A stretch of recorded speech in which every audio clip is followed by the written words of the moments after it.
하나님 말씀 같이 보시겠습니다.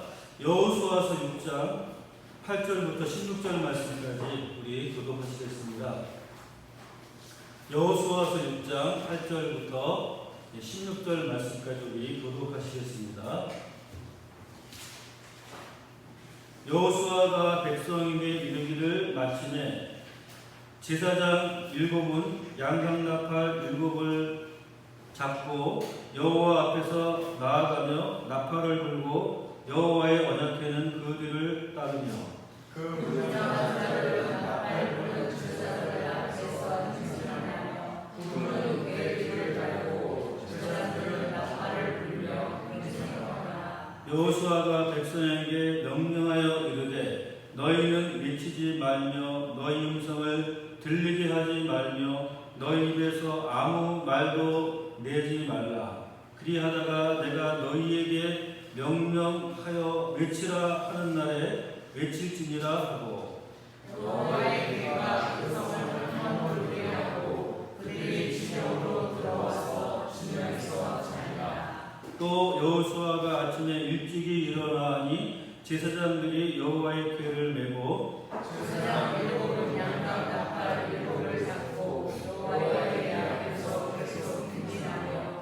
나팔을 불고 무장한 자들은 그 앞에 행진하며 그는 여호와의 궤 뒤를 따르고 제사장들은 나팔을 불며 행진하니라. 그 둘째 날에도 그 성을 한 번 돌고 진영으로 돌아오니라. 엿새 동안을 이같이 행하니라. 일곱째 날 새벽에 그들이 일찍이 일어나서 전과 같은 방식으로 그 성을 7번 돌리니 그 성을 7번 돌리는 그날의 일이었더라. 함께 했습니다. 7번째 제사장들이 나팔을 여호수아 백성에게 외치라. 여호와께서 너희에게 이 성을 주셨느니라. 우리 21절 말씀 한 절만 같이 읽어보겠습니다. 그 성 안에 계시는 모든 것을 온전히 바치되 남녀노소와 소와 양과 나귀를 칼날로 멸하니라. 아멘. 예. 우리가 가나안 정복 전쟁을 행하고 있는 이 여호수아서의 말씀을 함께 살펴보고 있는데, 가나안 땅을 정복하기 위한 이 정복 전쟁에서 우리가 주목해 보아야 될 전쟁이 두 가지가 있습니다. 두 개의 전쟁이 있는데, 하나는 이 여리고 성의 전쟁이었었고, 또 하나는 바로 이어서 나오는 아이성에서의 전쟁이라고 할 수 있습니다. 사실 무엇이든지 첫 시작이라고 하는 게 굉장히 중요하죠. 그래서 우리 속담에도 시작이 반이다 라는 말이 있는 것처럼 첫 스타트를 어떻게 끊느냐, 이것이 전체 일을 하는 데 있어서 굉장히 중요한 그런 하나의 샘플이 될 때가 참 많이 있습니다. 그래서 이 가나안 정복 전쟁에 있어서도 제일 처음에 나오는 이 여리고성의 전쟁, 이것은 굉장히 중요한 의미를 지니고 있고, 그리고 이어서 나오는 이 아이성의 전쟁 역시 굉장히 중요한 의미를 지니고 있습니다. 이 여리고성의 전쟁은 승리의 전쟁이었었죠. 이스라엘 백성들이 이 가나안 땅의 첫 번째에서 견고한 성, 감히 무너뜨릴 수 없을 것 같은 이 여리고성을 만났을 때 하나님께서 이 여리고성을 어떻게 무너뜨리셨는가, 어떻게 정복해 하셨는가 하는 이 사건은 이스라엘 백성들에게 있어서 가나안 전체를 대상으로 싸우는 전쟁에 있어서 굉장히 중요한, 가장 중요한 하나의 사건인 것입니다. 이 여리고성의 전쟁은 가나안 땅에서 일어난 첫 전쟁이고, 이스라엘 백성에게 가나안 땅을 공식적으로 자기들의 것으로 만드는 첫 번째 사건이라고 하는 점에서 아주 너무너무 중요한 사건이고, 특별히 이 여리고성의 승리의 어떠한 경험, 이것은 이 가나안 전쟁에 있어서 가장 큰 중요한 사건이라고 말하지 않을 수 없습니다. 그리고 이어나오는 이 아이성의 전쟁, 이 아이성의 전쟁은 이스라엘 민족이 가나안 땅에서 경험한 첫 번째 실패의 전쟁입니다. 이 실패의 전쟁을 통해서 아이성의 전투는 왜 실패했는가, 왜 패배하고 질 수밖에 없었는가 하는 이 경험을 이스라엘 백성들이 갖게 만들었습니다. 그래서 여리고성의 성의 전투를 통해서, 전쟁을 통해서는 어떻게 하면 승리하는가 이것을 배우게 되고, 아이성의 전투에서는 어떻게 할 때 패배하는가 이 교훈을 갖게 만드는 겁니다. 그래서 이 여리고성과 아이성의 전쟁 사건 안에 담겨져 있는 것, 이것은 성공과 실패의 이유가 무엇인지 그것을 교훈하게 만드는, 배우게 만드는 가장 중요한 두 개의 사건이다 하는 것을 우리는 먼저 볼 수가 있습니다. 지난주에는 우리가 여리고성의 이 전쟁을 앞두고 하나님 이스라엘 백성들에게 내리신 명령에 대해서 우리가 살펴보았습니다. 가나안의 첫 방문이고 전략적으로 아주 중요한 이 여리고성의 전투에 있어서 관건은 무엇이냐, 최대한 빠른 시일 내에 점령하는 것입니다. 이것이 이 전쟁의 승패를 좌우하는 가장 중요한 그런 요소라고 말할 수 있습니다. 그런데 하나님께서는 이스라엘 백성들에게 이 전쟁에 있어서, 여리고성의 전쟁에 있어서 어떻게 해야 할 것을 아주 자세하게 말씀해 주고 있죠. 일주일 동안 행할 일을 말씀해 주시면서 일주일이 지나면 이 성은 무너지게 될 것이다 이렇게 말씀해 주고 있습니다. 그런데 이 하나님이 말씀하신 이 명령은 인간적으로 볼 때, 군사적으로 볼 때 황당한 명령, 아주 이상한 명령을 하는 것입니다. 그냥 여리고성을 돌아라, 여리고성을 제사장을 앞세우고 하나님의 교회를 앞세우고, 그리고 백성들은 그 뒤를 따라서 그냥 무조건 돌기만 해라, 하루에 한 번씩 돌아라, 6일 동안은 그렇게 돌고, 그리고 마지막 7일째 되는 날에는 7번을 돌아라. 그런데 그 도는 그 기간 동안에는 너희는 절대로 아무 말도 하지 말아라. 그냥 조용히 돌기만 해라. 그리고 마지막 신호가 가면은 그때 크게 외쳐라. 바로 이것이 하나님의 명령입니다. 이 하나님의 명령에 대해서 여호수아와 이스라엘 백성들이 철저하게 순종을 하게 되니까 그들의 눈앞에 놀라운 기적이 일어납니다. 그렇게 견고한 성, 감히 무너뜨릴 수 없을 것 같은 이 견고한 여리고성이 이스라엘 백성들의 함성 소리가 함께 무너지게 되는 기적을 그들의 눈앞에서 체험을 하게 되는 것이죠. 그런데 오늘 우리 이 본문을 자세히 들여다보면은 오늘의 말씀은 단지 순종 만능주의, 순종 형통주의에 대한 교훈과 메시지를 전달하고 있는 것이 아니라는 사실을 우리는 발견할 수가 있습니다. 하나님은 분명히 이스라엘 백성들에게, 그리고 오늘 저와 여러분들에게 순종의 이 훈련을 시키십니다. 그리고 실제로 하나님의 말씀에 순종할 때 우리 앞에 닥쳐져 있는 문제들을 해결해 주시기도 하시고, 또 우리가 겪고 있는 위기들을 없애주시기도 하시는 것이 사실입니다. 그런데 우리가 알아야 될 것은, 궁극적으로 하나님은 하나님의 백성들의 순종을 통해서 단순히 문제와 위기를 해결해 주시는 것으로 끝나지 않는다는 겁니다.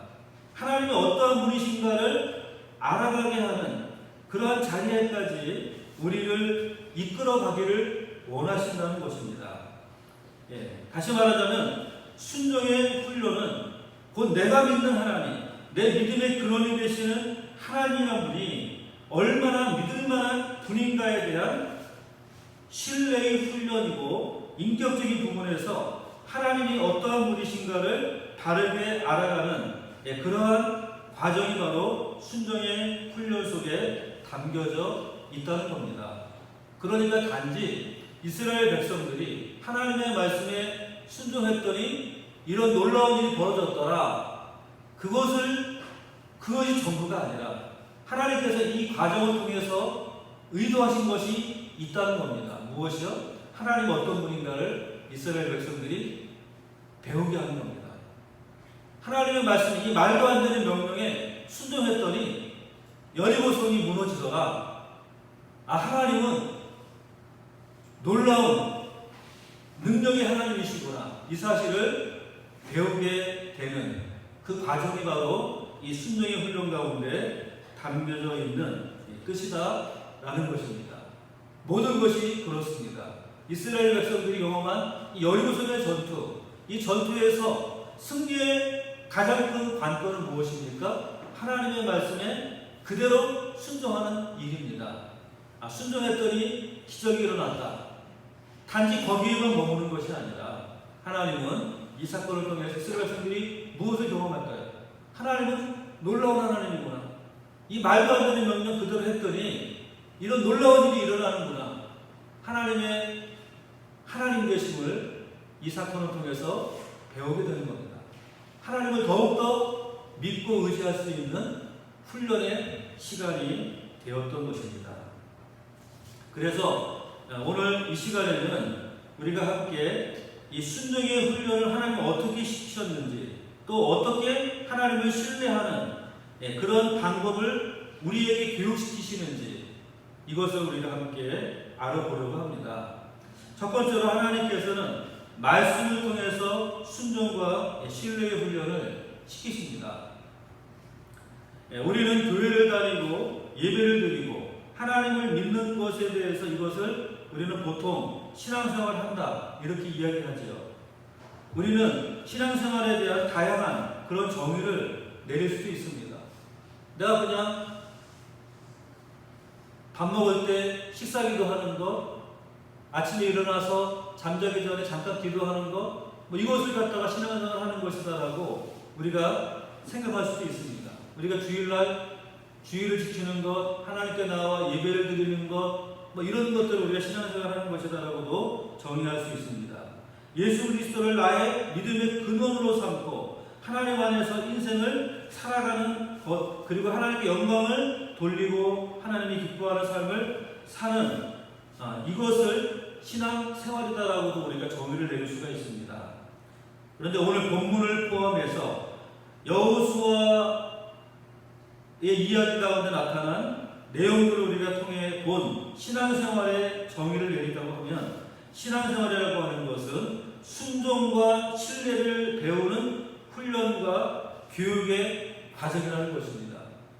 순종과 신뢰를 배우는 교육의 과정이 바로 신앙생활이다. 그래서 그로 말미암아서 하나님을 인격적으로 만나고 알아가고 그분을 닮아가는 것이다. 이렇게 정의를 내릴 수가 있습니다. 우리의 신앙생활이라고 하는 것, 우리는 매 순간순간 내가 경험하는 어떤 상황들을 통해서 순종과 신뢰의 훈련을 하는 겁니다. 하나님에 대해서, 하나님 어떤 분이신가에 대한 순종과 신뢰의 훈련을 하고, 그래서 하나님에 대해서 점점 알아가고, 그리고 그분을 닮아가는 이 과정이 신앙생활이라 하는 것입니다. 하나님께서 여리고성을 앞에 두고 이스라엘 백성들에게 지금 말도 안 되는 이상한 요구를 하신 이유도 바로 여기에 있습니다. 너희가 믿고 섬기는 하나님, 그 하나님의 말씀에 순종할 수 있느냐? 인간의 생각으로는 도저히 납득되지 않아도 그 말씀을 하신 분이 하나님이시기 때문에 하나님이 하신 말씀이라고 한다면 내가 그 말씀대로 행할 수 있느냐? 하나님의 이 이상한 명령의 이면에는 바로 이런 하나님의 의도가 들어 있었던 것입니다. 순종이라는 행동을 통해서 하나님의 백성들은 하나님에 대한 믿음과 신뢰를 고백하게 되는 것이죠. 나는 이렇게 하나님을 신뢰합니다. 나는 이렇게 하나님을 믿습니다라는 고백을 순종을 통해서 우리는 하게 되는 것입니다. 말씀하신 하나님은 내가 충분히 신뢰하실 만한 분이다 하는 이 신앙을 고백하게 되는 것이죠. 성도에게 있어서 이처럼 순종이라고 하는 것은 참으로 중요한 일입니다. 순종이 이처럼 중요하다는 사실을 알았다고 한다면 우리에게 필요한 것이 무엇이겠습니까?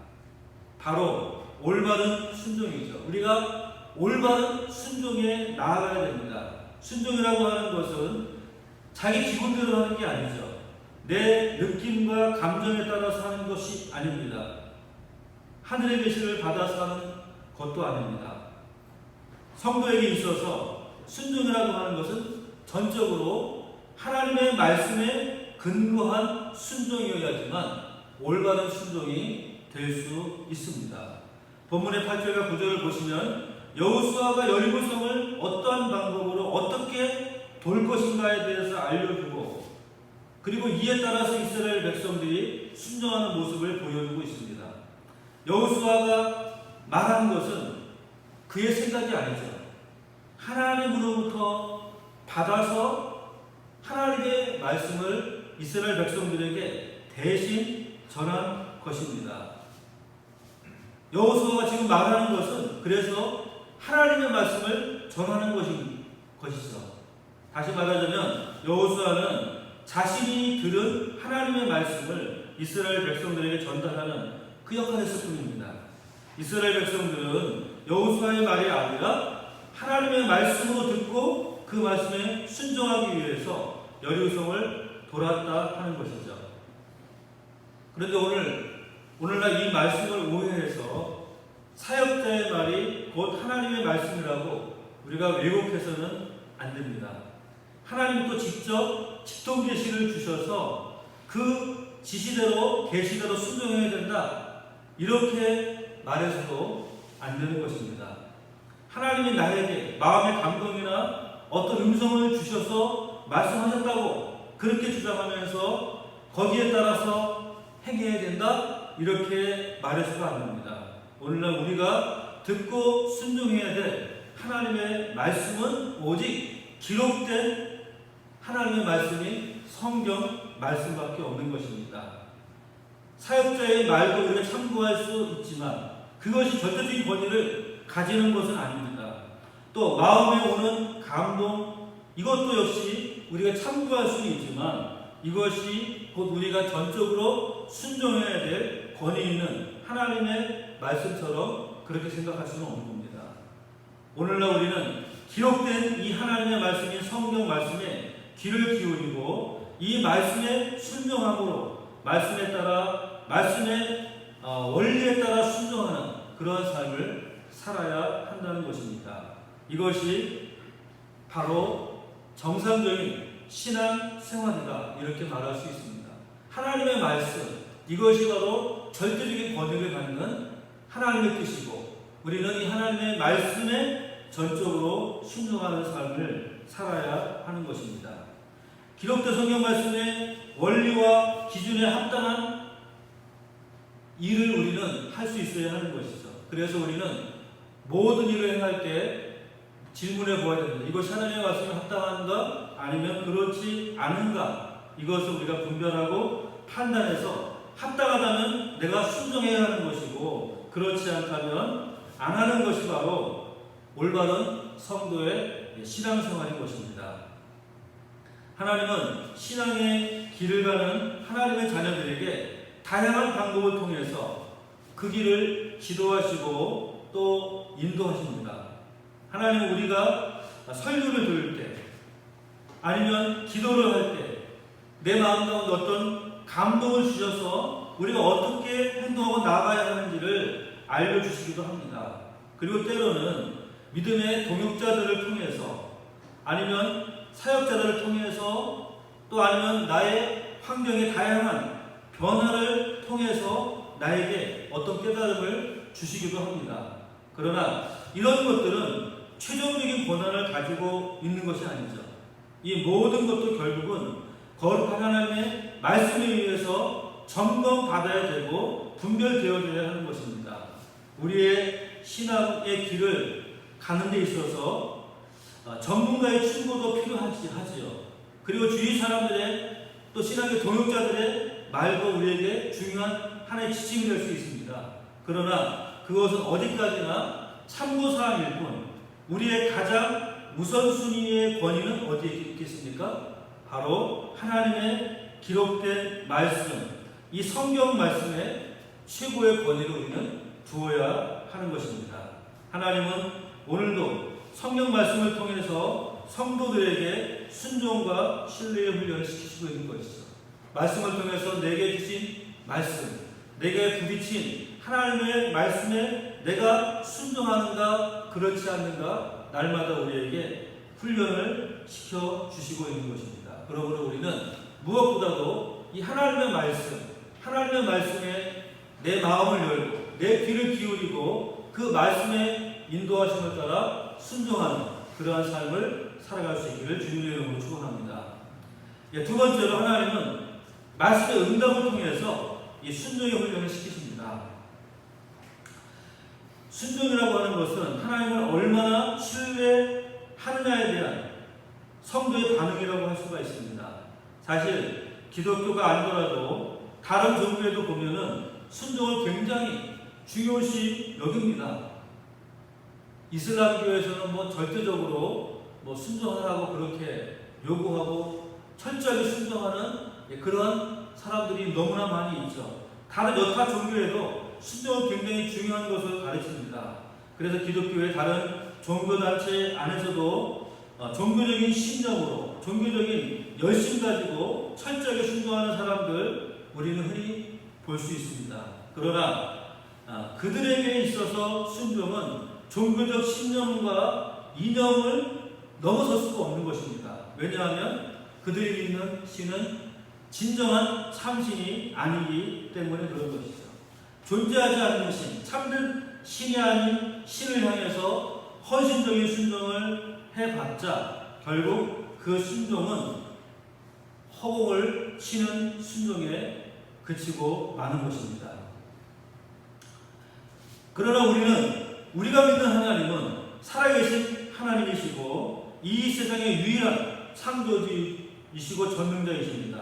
그렇기 때문에 하나님은 하나님을 신뢰함으로 그분의 말씀에 순종하는 자들에게 응답이라고 하는 그런 은혜를 베풀어 주시는 것입니다. 하나님은 우리에게 순종만 요구하는 것이 아니라 그 다음에 결과로서 응답의 은혜를 우리에게 베풀어 주십니다. 그러니까 그 응답을 내가 받음으로 말미암아 하나님 되심을 더 배울 수 있는 것이죠. 하나님 이렇게 우리가 하나님을 더욱더 신뢰하도록 하나님을 더욱더 의지하도록 우리를 이끌어 가시는 것입니다. 우리가 아브라함의 경우를 보더라도 하나님께서 아브라함에게 말씀하신 말씀, 내 자녀가 하늘의 별과 같고 또 바닷가의 모래알 같을 것이다. 이렇게 아브라함에게 약속을 하십니다. 사라를 통하여서 너에게 그런 복을 줄 것이다 약속을 합니다. 그리고 그 약속을 오랜 세월 동안 시간이 지났지만 마침내 100세가 되었을 때 아브라함이 100세가 되고 사라가 90세가 되었을 때 사라를 통해서 이삭을 하나님께서 허락해 주시는 것입니다. 말씀을 순종했을 때 순종의 결과로서 응답의 역사를 허락해 주시는 것입니다. 그러므로 말미암아 하나님은 말씀하시는 대로 이루시는 분이시구나, 하나님은 전능한 하나님이시구나 하는 사실을 우리로 하여금 배우게 하시는 것입니다. 하나님의 하나님 되심을 보여주시는 것입니다. 물론 여기에서 전제되어져야 할 것은 하나님의 응답은 인간의 생각과는 다를 수 있다 하는 것입니다. 우리들은 이렇게 응답이 되기를 바라지만 하나님은 하나님의 때에 하나님의 방법으로 응답하시는 분인 것입니다. 그래서 처음에는 우리의 소원대로 응답하지 않으시는 하나님 때문에 우리가 실망할 수도 있고 시험에 들기도 하지만 그러나 시간이 지나가 보면 우리의 신앙과 연륜과 깊이가 깊어질수록 우리는 우리의 뜻과 우리의 생각대로가 아니라 하나님의 뜻과 하나님의 방법대로 우리에게 응답해 주셨다라는 것을 우리는 고백하게 되는 것입니다. 자, 오늘 본문의 20절 말씀 다시 한번 읽어보시기 바랍니다. 이에 백성은 외치고 제사장들은 나팔을 불매 백성이 나팔 소리를 들을 때 크게 소리질러 외치니 성벽이 무너져 내리니라. 백성이 각기 앞으로 나아가 그 성에 들어가서 그 성을 점령하고. 자, 여기에서 하나님 말씀에 순종한 결과 여리고성이 무너지고 이스라엘 백성들은 놀라운 승리를 맛보게 됩니다. 하나님은 이처럼 순종에 대해서는 그 순종의 결과를 보여주시고 응답하시는 하나님이심을 보여주는 것이죠. 하나님이 약속하신 것은 반드시 지키시는 하나님이라는 것을 우리는 기억해야 하는 것입니다. 이스라엘 백성들은 애국에서 구원해내시고 광야에서 40년 동안 인도해 주시고 요단강을 건너게 하시고 그래서 가나안에 들어오게 하신 이 모든 역사적인 사건들을 통해서 내가 너희를 지금까지 이렇게 인도한 신실한 하나님이시다, 이런 사실을 알려주시면서 그 다음에 인격적인 방법으로 순종을 요구하고 있는 것입니다. 하나님이 그냥 무조건 다 하시는 것이 아니라 이렇게 하라, 이렇게 하면은 여리고성이 무너질 것이다 말씀하시고 순종할 때 그 일이 그들의 눈앞에 실질적으로 나타나 보여지는 것입니다. 그러므로 우리는 하나님이 어떠한 분인가를 분명히 알게 되는 것이죠. 그 순종에 대해서 응답의 결과를 보여주시는 분이 바로 하나님이시라는 것입니다. 하나님이 응답하신다는 것은 하나님이 살아계신 분이다라는 사실을 우리에게 말해주는 것입니다. 하나님은 살아계신 분이기 때문에 인격적인 교제가 가능하고 또 우리와 함께 대화할 수 있는 그런 하나님이신 것입니다. 우리의 기도에 응답하시고 우리들의 순종에 반응하시는 분이 바로 살아계신 하나님이십니다. 그 하나님이 우리의 주인이 되셔서 우리들의 삶을 다스리고 계시고 우리를 지속적으로 성장시키시고 또 자라게 하신다 하는 것이죠. 그 과정 속에 이스라엘 백성들이 들어있는 것이고 저와 여러분들도 마찬가지로 우리는 이러한 과정 가운데 놓여져 있는 것입니다. 하나님 앞에 하나님 되심을 맛보게 하시고 경험하게 하신 이것이 바로 순종의 결과로서 나타내 보여지는 것입니다. 자, 이제 말씀을 마무리하겠습니다. 신앙생활은 결국 순종을 통해서 하나님을 신뢰하는 방법을 배워나가는 과정입니다. 하나님은 말씀을 통해서 우리들에게 하나님 자신을 계시하시고 우리가 말씀에 따라 순종하는 사람이 되기를 기대하십니다. 그리고 그 말씀에 순종하는 자들에게 그에 합당한 응답을 주십니다. 그래서 하나님의 살아계심을 우리가 깨닫게 해주시는 것입니다. 그리고 이 모든 과정을 통해서 하나님을 보다 더 깊이 알아가고 그분을 닮아가는 그러한 하나님의 자녀들로 성장해 가시는 것이죠. 하나님이 하나님의 백성들에게 가지고 계시는 하나님의 목적은 인격적으로 하나님을 만나고 알아가는 것입니다. 인격적인 하나님을 닮아가는 그런 삶을 살아가는 것입니다.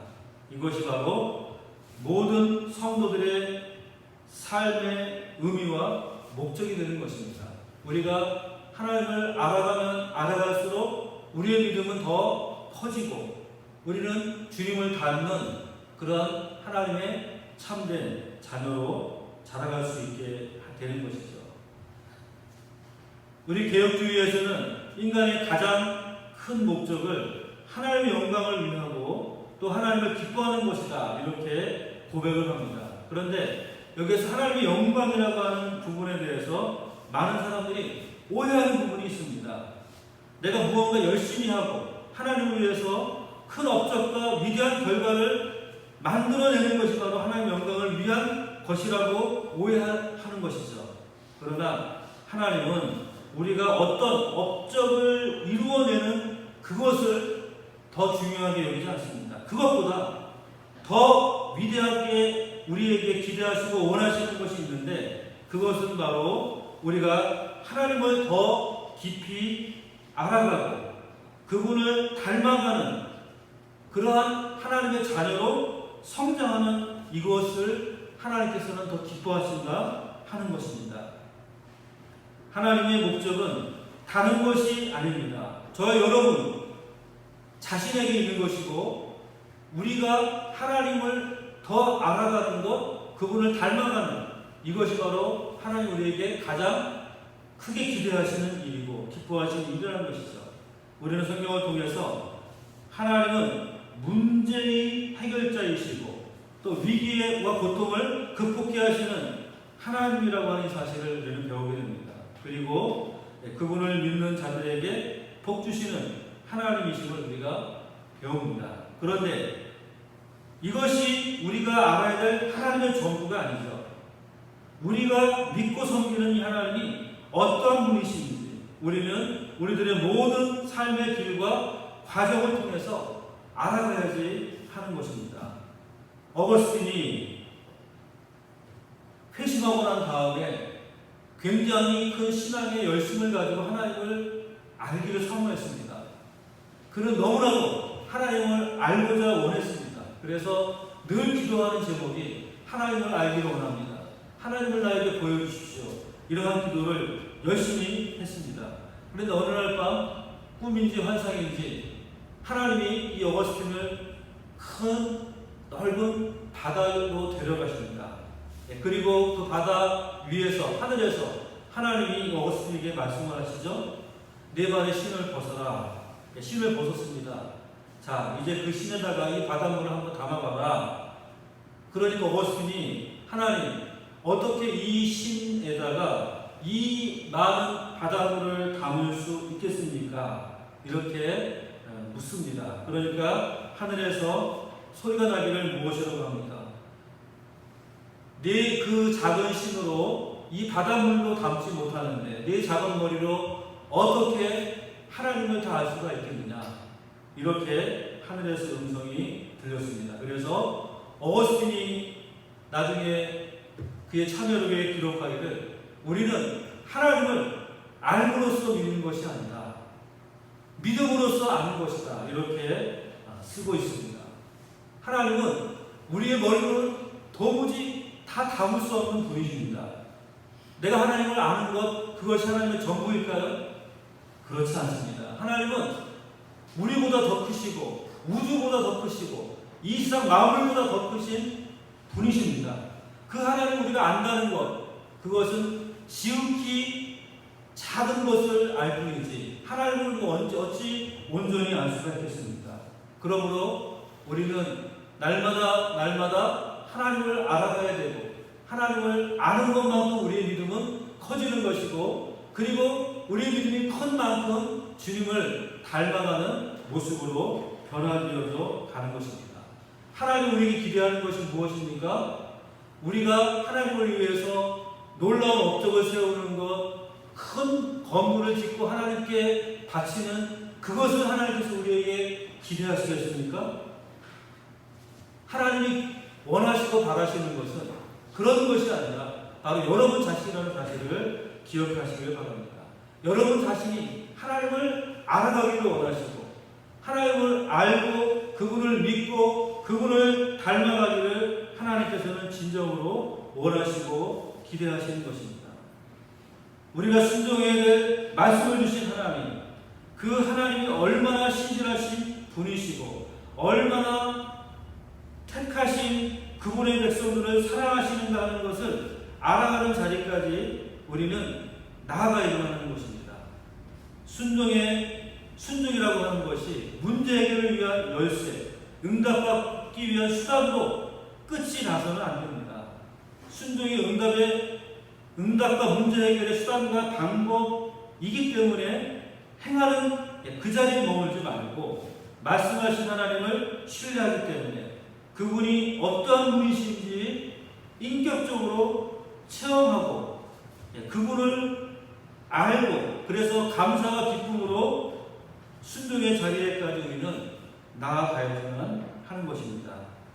아직 이스라엘 백성들은 신앙의 지금 중간 단계에 와 있는 상태에 있는 것이죠. 지금은 문제가 해결되는 것을 통해서 문제 해결자이신 하나님을 알아가지만, 그러나 더 나아가게 된다면 더 성숙을 요구하실 때에는 문제가 해결되지 않을지라도 하나님을 신뢰하고 알아가는 그런 자리에까지 나아갈 수 있는 것입니다. 하나님은 정말 우리 신앙이 어릴 때에는 많은 신앙의 시험들을 주십니다. 우리가 기도할 때마다 응답 주시고, 또 우리가 어려운 일 있을 때마다 하나님께서 그 길을 해결해 주시는 이런 놀라운 기적들을 많이 행하십니다. 눈으로 보여주시는 것입니다. 아직 어릴 때에는. 그러나 그 신앙이 점점 자랄 때에는 그에 맞는 그러한 방법으로 우리를 훈련시키시는 것입니다. 때때로 우리는 응답되지 않을지라도 하나님을 신뢰하는 자리에까지 나아가야지만 되는 것이죠. 하나님을 응답하지 않을지라도 하나님을 더욱더 바라보고 의지하는 그러한 자리에까지 나아갈 수 있는 그 신앙의 훈련이 우리에게 또 필요한 것입니다. 그래서 사드락과 메삭과 아벳느고가 풀무불에 던져지는 그런 위기 가운데 왕에게 무엇이라고 말합니까? 왕이 우리를 저 풀무불에 던질지라도 하나님께서 우리를 지키실 것입니다. 하나님이 우리를 보호하실 것입니다. 그 다음에 무엇이라고 말합니까? 그러나 그리 아니하실지라도 우리는 왕에게 왕의 신상에 전할 수 없습니다. 이것이 그들의 믿음이었습니다. 그들이 믿는 하나님이 이만큼 놀라운 하나님이신 것입니다. 하나님 분명히 우리를 지키시고 보호하실 것이지만, 그러나 그렇게 되지 않을지라도 우리는 하나님의 말씀을 떠날 수 없습니다. 하나님의 말씀을 어길 수 없습니다. 이것이 바로 성숙한 신앙의 단계인 것입니다. 문제를 해결해주고 여리고성을 무너뜨릴 때만 순종하고 신뢰하는 것이 아니라, 그렇게 되지 아니할지라도 하나님의 선하신 뜻과 계획을 신뢰함으로 하나님의 말씀을 순종하는 그러한 자리에까지 하나님께서 우리를 이끌어 가시는 것입니다. 우리의 신앙생활은 바로 이 과정의 연속이다라는 사실을 우리가 기억하시면서, 오늘 주의 말씀에 내가 순종할 때 하나님의 응답이 우리에게 분명히 오실 것입니다. 우리로 하여금 하나님을 알아가고 더 신뢰하고 그분을 더 닮아가도록 하시기 위해서 이런 훈련의 과정들을 베푸신다는 것을 우리가 기억하고, 우리는 더 나아가서 더 가까이 가서 주님을 알아가고 닮아감으로 말미암아 주님이 기뻐하시는 그런 아름다운 하나님의 백성으로서의 삶이 다 될 수 있기를 주님의 이름으로 축원합니다. 기도드리겠습니다. 전능하신 아버지 하나님, 오늘 이스라엘 백성들이 하나님의 말씀에 순종했더니 이런 놀라운 기적이 이루어졌습니다. 그들에게 응답되어졌습니다. 이 응답으로 말미암아 기뻐하는 것에 머무는 것이 아니라, 이 일을 통해서 이 일을 행하신 하나님이 어떠한 분이신가, 하나님이 어떠한 능력을 가지신 분이신가 하는 것들을 깨닫고 알아가는 귀한 기회가 되게 해주시고, 그래서 우리는 더 주님을 닮아가고 주님의 영광이 되어줄 수 있는 그런 은혜를 허락하여 주시옵소서. 우리의 신앙생활은 단지 주일날 예배드리는 그것으로 멈추는 것이 아니라 매일매일 매순간 하나님의 말씀에 순종하며 하나님의 말씀대로 살아가는 우리의 삶으로 나타날 수 있도록 은혜 베풀어 주시옵소서. 예수님의 이름으로 기도드리옵나이다. 아멘.